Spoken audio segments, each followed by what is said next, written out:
সাদের লাউ বানাইল মোরে বৈরাগী, সাদের লাউ বানাইল মোরে বৈরাগী। ও লাউয়ের আগা খাইলাম, ডোগা খাইলাম, লাউ দিয়ে বানাইলাম ডুগডুগি। হ্যালো এভরিওয়ান, কি অবস্থা সবার, কেমন আছেন? আজকে আরেকটা নতুন ভিডিও নিয়ে আসলাম। আমার রান্না, অনেকদিন থেকে রান্নার ভিডিও দিই না। আজকে আমি লাউ দিয়ে গরুর মাথা রান্না করব, গরুর মাথার মাংস। তো রান্নাটা আমি শুরু করলাম। আমি নর্মালি যেভাবে রান্নাটা করি সেভাবেই করতেছি। সব কিছু ব্লেন্ডার করে নিয়ে তারপর রাইস কুকারে না, কারি কুকারে রান্নাটা করব। কারণ গ্যাসে রান্না করলে একটা ঝামেলা মনে হয় আমার কাছে, নিচে লেগে যায় বা বারবার নাড়তে হয়, তারপর বেশি তাপ লাগে আর কি। তো কারি কুকারে রান্না করলে এই ঝামেলাটা নেই, নিচে লাগে না বা ইজি রান্নাটা করা যায়। তো আমি সব মশলা এখানে দিয়ে এইটা ভুনা করতেছি। তারপর এখানে যা দিতে হয় দেখেন কিভাবে কি রান্নাটা করি। তো বিদেশে আসলাম 3 বছর মতো হয়ে গেল। কত জনকে চিনলাম, কত কিছু বুঝলাম যেটা বাংলাদেশে থাকলে কখনো বুঝতাম না, যা এখানে এসে বুঝলাম। অনেক পরিস্থিতির শিকার হইলাম, অনেক কিছু শিখলাম, বোকা থেকে চালাক হইলাম, এই আর কি। তো সবার কি অবস্থা জানাবেন, আর আমার পুরো ভিডিওটা দেখবেন, তাহলে আপনাদের ভালো লাগবে। আর লাউটা আমার গাছের কিন্তু ছিল না, আমি লাউটা কিনে আনছি, কিন্তু আমার ছোট গার্ডেনটার ওখানে আমি একটা ভিডিও করছি। আর দেখেন, আমি রান্না করার সময় আমি চকলেট খাই বা এটা ওটা একটু খাই। তো ডেয়ারি মিল্ক খাইতেছিলাম আর রান্না করতেছিলাম। তো এখানে লবণ দিলাম, আবার সব মশলা যেভাবে ভুনা করতে হয় ভুনা করে নিচ্ছি। তো মালয়েশিয়া আসলাম 3 বছর হয়ে গেল।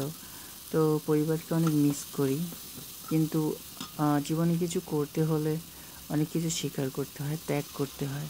যেমন আমরা প্রবাসে থাকি, আমার বাবা মা সবাইকে ছেড়ে থাকতে হয়। এমনকি আমার আব্বু তো চলে গেল পৃথিবী থেকে, তারপরেও দেখতে পারলাম না। প্রবাস জীবনটা এরকম। তো কি আর করার, আল্লাহ যা ভালো সেইটাই তো করে আমাদের সাথে সব সময়। তো আমি চকলেট খাচ্ছিলাম আর বারবার রান্না করতেছিলাম, এই আর কি। তো জীবনে মায়া জিনিসটা কমাবেন। মানুষের প্রতি যদি আপনার মায়া থাকে তাহলে আর কি কষ্ট পাইতে হবে অনেক। মায়া জিনিসটা কমাবেন, জীবনটা সুন্দরভাবে আপনি উপভোগ করতে পারবেন। কিন্তু যখন আপনি কারোর প্রতি বেশি মায়া জন্মাবে আপনার ভেতর, তখন দেখবেন সে আপনাকে ইগনোর করা শুরু করবে। তখন আপনি কষ্ট আরও বেশি পাবেন। তার থেকে মায়া কমানোটাই ভালো। তো সবার সাথে মিশবেন, কিন্তু এতটা গভীরে যাবেন না যাতে আপনাকে শেষে কষ্ট পেতে হয়। যেমনটা আমি করি, মানুষের সাথে খুব তাড়াতাড়ি আমি মিশে যাই আর শেষে কষ্ট পাই, এই আর কি। যাই হোক, এই যে ডেয়ারি মিল্ক খাচ্ছি। তো রান্নাটা আমার হচ্ছে, আমি বারবার দেখতেছি সিদ্ধ হইতেছে কি না মাংসটা, কারণ গরুর মাংস রান্না করতে অনেক টাইম লাগে, সিদ্ধ হতে অনেক টাইম লাগে, কারণ অনেক শক্ত গরুর মাংস। তো আমি ভাবলাম কারি কুকারে রান্নাটা করি, তার কারণ কারি কুকারে রান্নাটা করলে তাড়াতাড়ি সিদ্ধ হবে, কারণ গ্যাসে অনেক টাইম লাগবে। তো এই জন্য আর কি কারি কুকারে রান্নাটা করা। তো এদিকে আমি লাউ কেটে রাখছি, লাউটা দেবো একটু পরে। মাংসটা একটু সিদ্ধ হয়ে আসলে লাউটা দেবো, তার কারণ লাউটা যদি আগে দিই তাহলে লাউটা একেবারে গলে পুরাই ভর্তা হয়ে যাবে। তো এই যে দেখেন, আমি লাউটা এবার দেবো, লাউটার মধ্যে দেবো, মাংসের মধ্যে দিচ্ছি, দিয়ে মিক্স করে আবার নেড়ে চেড়ে আবার ঢেকে দেবো। এইভাবে রান্নাটা করব। তো জীবনে কার কীরকম যাচ্ছে, কে কয়বার ধোকা খাইছেন, ছ্যাঁকা খাইছেন, এগুলো থেকে বিরত থাকবেন, কারণ single life is better. Single থাকার চেষ্টা করবেন।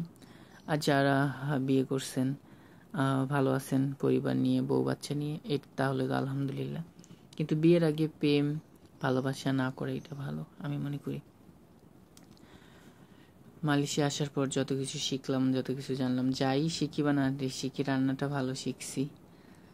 রান্নাটা খুব ভালো আমি শিখছি ইউটিউবে। এইটা আমাকে হেল্প করছে ইউটিউব, আর আমার মা, আমার বোনরাও হেল্প করছে। আমি যখন যেটা পারতাম না, আমার বোনদের কল দিতাম, দিয়ে শিখে নিতাম তাদের কাছে রান্না। কেমনি কি করতে হয়। তো এইভাবে শিখে গেছি, এখন আমি পারফেক্ট সব কিছু পারি। আর আমার হাতের রান্নাও অনেক স্বাদ নাকি। আমি নিজের রান্না খেয়ে বুঝি স্বাদ, নিজের প্রশংসা করি। তার মধ্যে যারা আমার রান্না খাইছে এই পর্যন্ত সবাই বলছে আমার রান্না নাকি অনেক স্বাদ।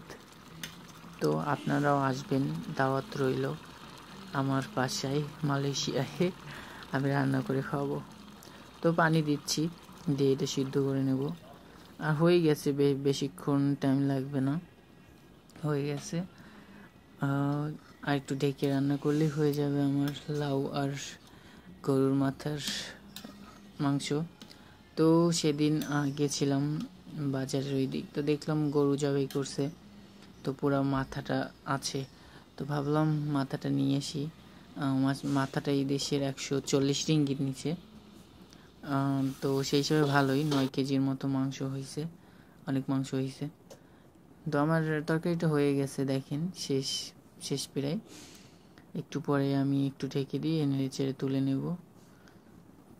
তো এই আর কি, আমার আজকের ভিডিওটা এতটুকুই। পরবর্তীতে আবার কোনো রান্নার ভিডিও নিয়ে আসবো, আমার এলোমেলো রান্না। আপনাদের যদি ভালো লাগে তাহলে দেখবেন। এই যে শেষে কাঁচামরিচ দিয়ে দিলাম, কারণ কাঁচামরিচ দিলে একটা সুন্দর ফ্লেভার আসে। তো আল্লাহ হাফেজ, ভালো থাকবেন, এখানে শেষ করছি।